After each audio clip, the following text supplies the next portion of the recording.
Hello, everyone, and welcome to another edition of Motor Rose Music. My name is Lane Thiel. I am the Motor City side of Motor Rose Music. Thank you so much for joining me. And I will apologize to everybody right now, and including my brother, for not posting a video since my first one. I've always wanted to do another video, but a lot of things have happened, including COVID with the family, this, that, and the other thing, and vacations and whatnot, and pure laziness.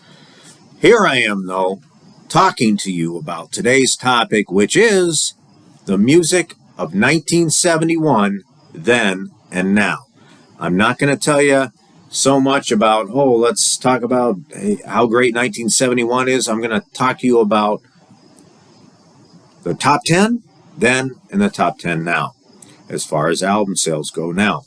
Now, just for reference, we had Fragile, yes, we had Blue by Joni Mitchell, Low Spark of High Heeled Boys by Traffic, Roots, Curtis Mayfield.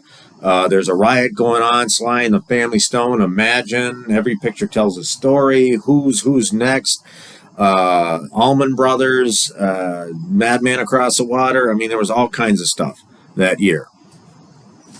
How many of those made it to the top 10 then and now?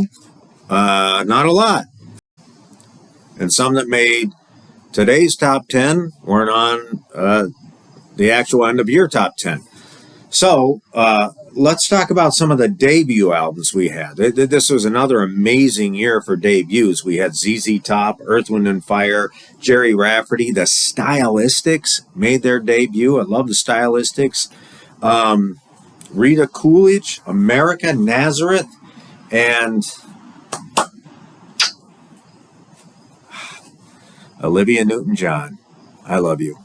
She made her debut this year. Rest in peace. She was beautiful. Anyway, Carly Simon, Bonnie Raitt, REO Speedwagon, Budgie. Never heard of Budgie? Google Budgie, YouTube Budgie. Check out Budgie. Budgie will surprise you. Awesome stuff. That was their debut, 1971. Now, end of year, 1971. Here's how it happened. Number 10. Every Picture Tells a Story by Rod Stewart. Number 10. Number 9 coming in, Sticky Fingers, Rolling Stones. Ended up number 9 on the year. Would they make the top 10 all time? Or would another album of theirs make top 10? Number 8, Mud Slide Slim, You Got a Friend. James Taylor coming in, number 8. Does he make it in the top 10? Number 7, All Things Must Pass, a triple album. Imagine that today. Can you imagine somebody putting out a triple LP today and it ends up at the end of the year as number 7? No, not a chance. Pearl, posthumously, Janis Joplin coming in at number 6. 1971, 6th biggest album. Great album. Raxa, Santana, coming number 5. Will they see the top 10 in today's market? I don't know.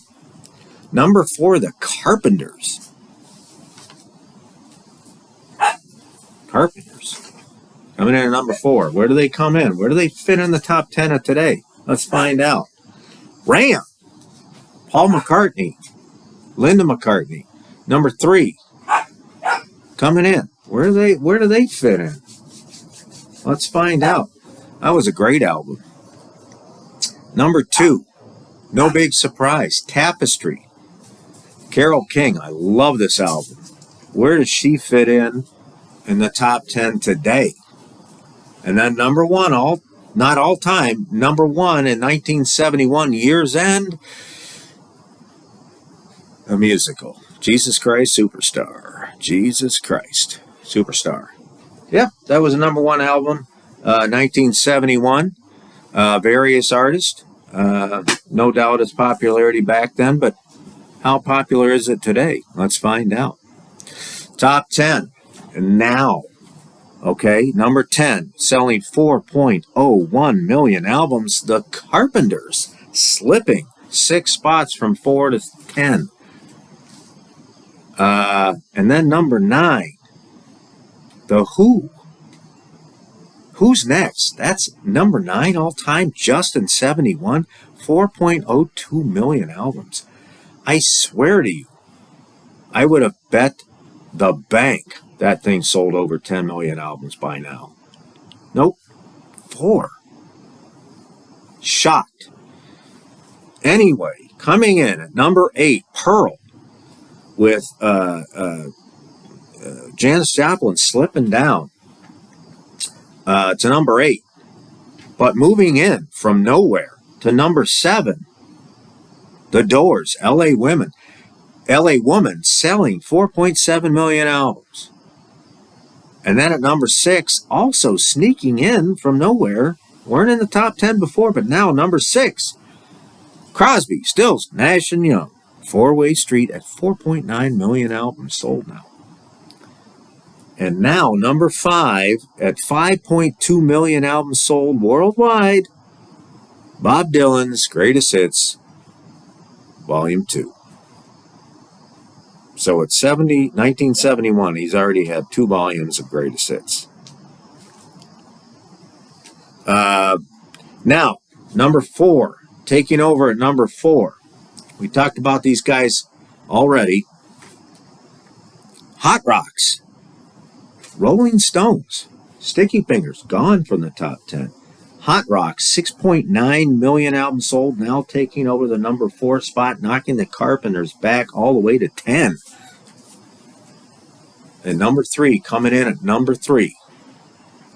I like this album. I like these guys. 7 million albums sold. Jeff just sent me a video of him playing the title track off this one, Aqualung. Jethro Tull, 7 million. 3rd best-selling album now of 1971. Outstanding. Great album. Great cover, too. Number 2, big shock. Thought this would have been number 1, but it's not. It's number 2 again. It's Tapestry, Carole King, once again. 25 million. Top to bottom, great album. Not a bad song anywhere on this.